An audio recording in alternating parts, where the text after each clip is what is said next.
For coming in. Now, Quentin WIllson has been listening patiently to all of that, and as we mentioned, he's here to talk about fuel prices, which you may have noticed have been on the rise again recently. Here's his take on why ministers need to step in. Look, I know money is tight, but here are 5 reasons why the government needs to manage fuel duty. There's extreme volatility in the global oil market, and the government must cushion the economy from future shocks. Have ministers forgotten what happened in 2008 when oil was over $140 a barrel? When oil prices rise, ministers must cut duties on fuel. Otherwise, the 37 million of us who drive get clobbered in a double whammy. Virtually everything we buy is delivered by road, so extra costs hit consumers. Higher fuel costs could easily tip us back into a technical recession. The government should also make fuel retailers pass on falls in oil much faster. It takes weeks for pump prices to fall, and drivers are being overcharged by millions.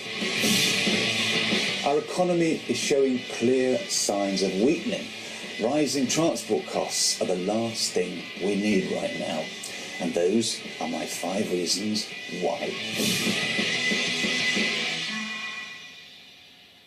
Well, that was clear and that was concise. Now, you two have worked together, haven't you, for a long time. So tell us about what you've done with Robert. Well, since 2011, Robert and I and Fair Fuel UK have kept fuel duty prices down.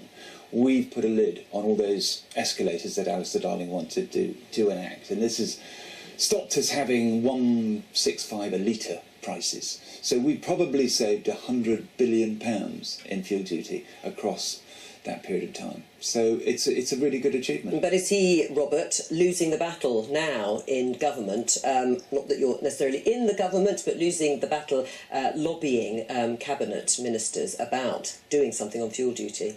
Well, they've had a freeze for a long time, and now with all this pressure with the NHS, they're thinking, well, obviously we can take it from drivers. However, the timing is not good because the economy, as I said, is showing clear signs of weakening. And if you take all those marginal constituencies and you make it more difficult for them, you take away economic activity, we start losing jobs because car companies start going to Europe, you are going to lose those marginal seats. And that's what the Treasury and Number 10 need to know. Do you agree with that? Yeah, absolutely. I mean, to be fair to the government, Philip Hammond's carried on with George Osborne's fuel duty freeze, which took a long battle to get there, working with Fair Fuel UK, Quentin and Howard Cox. But we need to, at worst, keep fuel duty frozen, and at best cut it.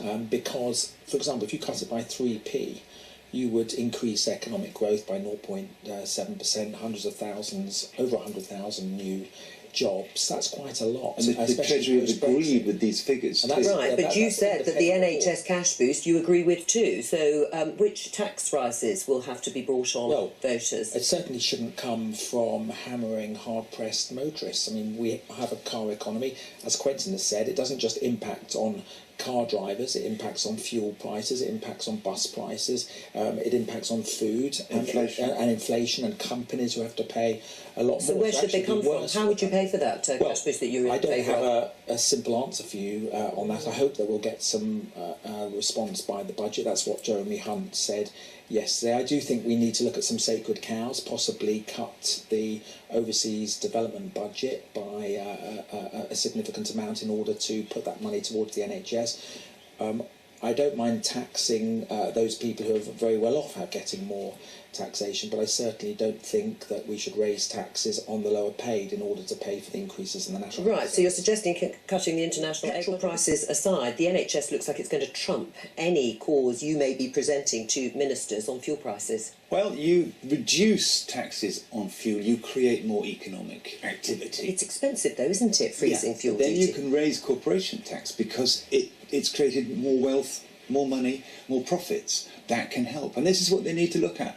The Treasury have said, you cut duty, you raise economic activity, you create jobs, you create growth. They said it to you and me, and a bunch of Treasury mandarins. Yeah, absolutely, it works. So why can't we apply this simple formulaic approach to this? I mean, the fact is that independent studies show from the CEBR and other bodies that if you cut fuel duty, you get more money into the government. So the exchequer actually benefits, and then that money can then be spent on public services. It'll be the worst thing in the world to say, rightly, that we want to pay for the NHS, but we're going to hammer hard-pressed motorists and the businesses in order to do so. All right, we're going to leave it.